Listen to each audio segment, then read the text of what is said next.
Bismillah. Assalamualaikum warahmatullahi wabarakatuh. Perkenalkan, nama saya Nurhaila, Prodi Manajemen Pendidikan Islam, kelas B. Dibuatnya video ini untuk memenuhi tugas ujian akhir semester mata kuliah Filsafat Pendidikan Islam.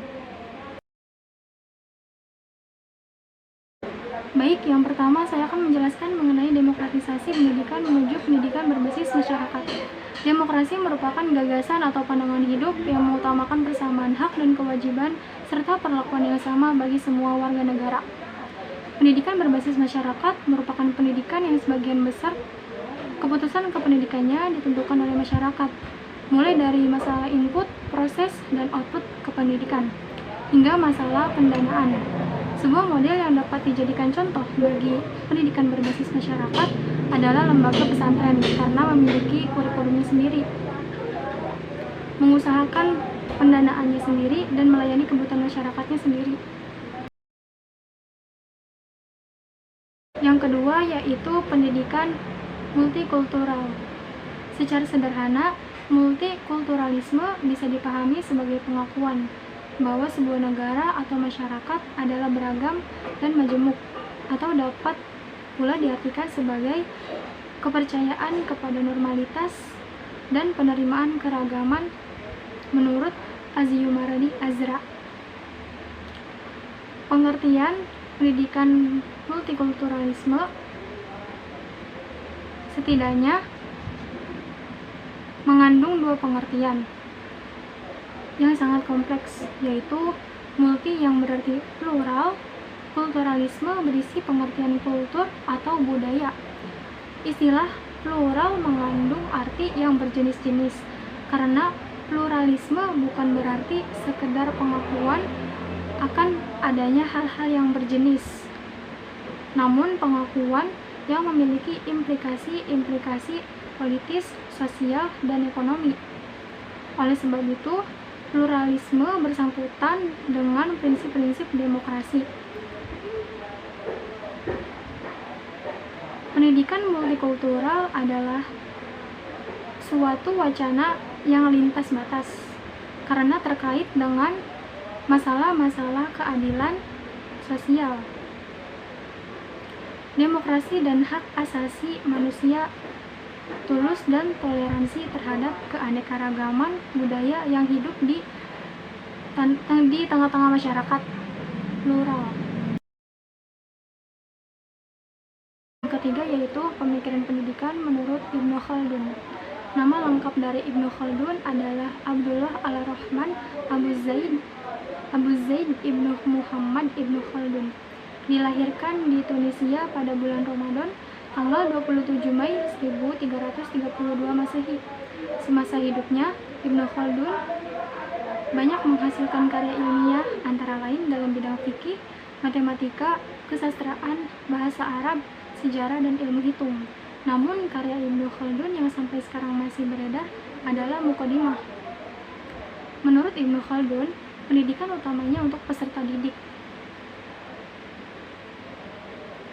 Pendidikan harus memberikan nilai positif dan manfaat bagi peserta didik dengan pendekatan yang efektif dan efisien. Pendidik tidak boleh memaksakan kehendak dalam memberikan materi kepada peserta didik. Jenis ilmu yang diberikan kepada peserta didik juga harus bertahap. Dan yang paling penting, pendidikan harus dilakukan dengan melalui proses yang bertahap serta penuh kasih sayang. Yang keempat yaitu pemikiran pendidikan menurut Muhammad Abduh. Muhammad Abduh lahir pada tahun 1848 Masehi di sebuah desa di Mesir. Ayahnya bernama Muhammad Abduh Ibnu Hasan Khairullah. Muhammad Abduh lahir di lingkungan keluarga petani yang hidup sederhana, taat, dan cinta ilmu pengetahuan. Corak pemikiran Muhammad Abduh ada 4, yaitu yang pertama, konservatif tradisional, artinya berusaha mempertahankan tradisi lama tanpa ada perubahan. Yang kedua, modernis reformis, yaitu berusaha menggabungkan antara paradigma yang berlandaskan Al-Quran dan dengan pemikiran modern.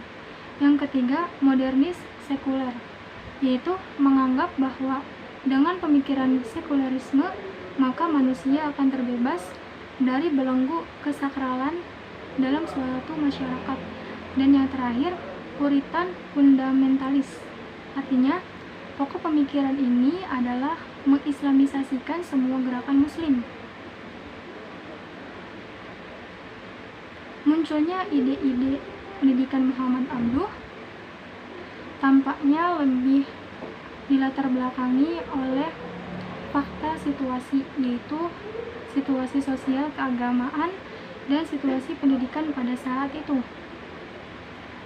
Untuk meminimalisir adanya dualisme pendidikan, Muhammad Abduh merumuskan tujuan pendidikan sebagai suatu alat untuk menanamkan kebiasaan berpikir dan dapat membedakan antara yang baik dan yang buruk. Untuk kurikulumnya, Muhammad Abduh sendiri menginginkan tidak adanya perbedaan antara laki-laki dan perempuan. Karena itu, beliau merumuskan kurikulum mulai dari tingkat dasar sampai tingkat tinggi. Metodenya yaitu Muhammad Abduh menganjurkan memakai metode hafalan, metode diskusi, metode tanya jawab, dan metode demonstrasi. Yang kelima yaitu pemikiran pendidikan menurut Kiai Haji Ahmad Dahlan. Kiai Haji Ahmad Dahlan lahir di Kauman, Yogyakarta pada tanggal 1 Agustus 1868. Beliau adalah seorang pahlawan nasional Indonesia. Beliau yaitu adalah pendiri dari Muhammadiyah. Muhammadiyah merupakan gerakan umat Islam yang lahir di Yogyakarta 18 November 1912 yang perkembangannya terutama sejak paruh kedua tahun 1920-an menunjukkan grafik yang meningkat. Menurut Kiai Haji Ahmad Dahlan, upaya strategis untuk menyelamatkan umat Islam dari pola berpikir yang statis menuju pada pemikiran yang dinamis adalah melalui pendidikan.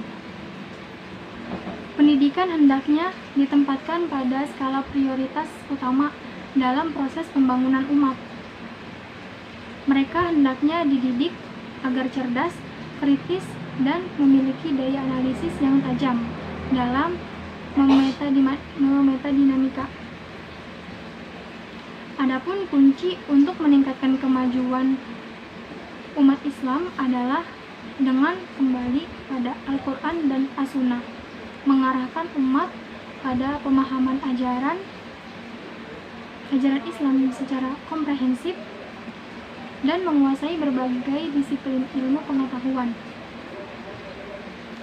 Adapun upaya untuk mengaktualisasikan gagasan tersebut, maka konsep pendidikan Islam menurut Kiai Haji Ahmad Dahlan yaitu yang pertama, tujuan pendidikan.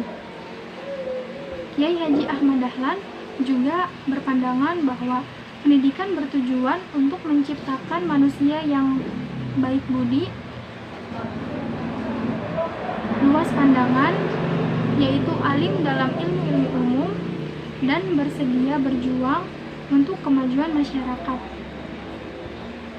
Kemudian yang kedua, materi pendidikan. Di dalam Muhammadiyah, pendidikan agama dan pendidikan umum dipadukan sedemikian rupa dengan tetap berpegang kepada ajaran Al-Quran dan As-Sunnah. Kiai Haji Ahmad Dahlan menginginkan pengelolaan pendidikan Islam secara modern dan profesional, sehingga pendidikan yang dilaksanakan mampu memenuhi kebutuhan peserta didik dalam menghadapi dinamika zamannya. Untuk itu, pendidikan Islam perlu membuka diri, inovatif, dan progresif. Yang ketiga yaitu pembaharuan teknik. Penyelenggaraan pendidikan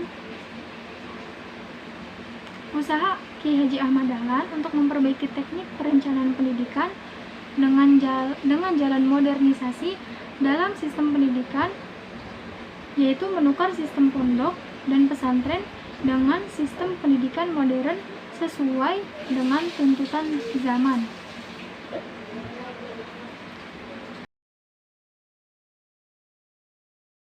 Yang keenam yaitu pemikiran pendidikan menurut Kiai Haji Hasyim Asy'ari.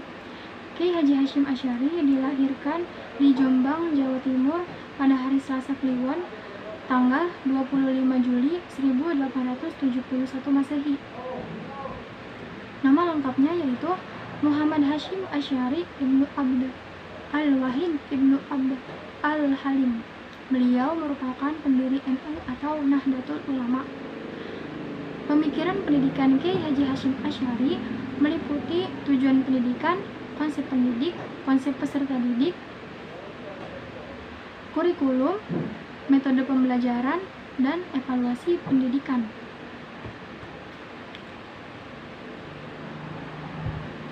Relevansi pemikiran beliau adalah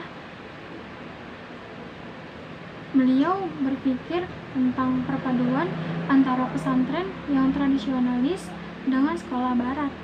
Hal tersebut menunjukkan bahwa beliau merupakan tokoh yang berusaha memelihara tradisi turun-temurun dari pondok pesantren, juga mengembangkan pendidikan keilmuan di pondok pesantren. Dalam menuntut ilmu, peserta didik hendaknya berniat suci menuntut ilmu dan untuk mengamalkannya, mengembangkan dan melestarikan nilai-nilai Islam, bukan sekedar menghilangkan kebodohan. Niatnya demi mencari ridho Allah. Dan yang terakhir yaitu pemikiran pendidikan menurut Persatuan Islam atau Persis. Persis adalah salah satu gerakan pembaharuan yang didirikan oleh Yusuf Zamzam, Komarudin, dan Abdurrahman. Organisasi Persatuan Islam ini bersemboyan kembali kepada Al-Quran dan As-Sunnah dengan maksud membersihkan Islam dari segala bid'ah, khurafat, serta syirik. Berdirinya organisasi Persis bertujuan untuk mengangkat umat Islam dari kejumudan berpikir dan ketertutupan pintu ijtihad. Pada dasarnya, perhatian Persis ditujukan terutama pada penyebaran paham Al-Quran dan Sunnah. Hal ini dilakukan melalui berbagai aktivitas, diantaranya dengan mengadakan pertemuan-pertemuan tabligh, khutbah, kelompok studi, tadarus, pendirian sekolah-sekolah atau pesantren, penerbitan majalah-majalah dan kitab-kitab, serta berbagai aktivitas keagamaan lainnya. Peran Persis sebagai salah satu organisasi Islam sangatlah besar. Misalnya dalam bidang pendidikan, ialah dengan menyelenggarakan kelas pendidikan akidah dan ibadah bagi orang dewasa. Perkembangan selanjutnya, aktivitas Persis meluas ke aspek-aspek lain. Orientasi Persis dikembangkan dalam berbagai bidang yang menjadikan kebutuhan umat, mulai dari bidang pendidikan, dari tingkat dasar hingga tingkat tinggi, dakwah, bimbingan haji, zakat, sosial, ekonomi, perwakafan, dan lainnya. Mungkin segitu saja yang dapat saya sampaikan. Kurang lebihnya mohon dimaafkan. Wassalamualaikum warahmatullahi wabarakatuh.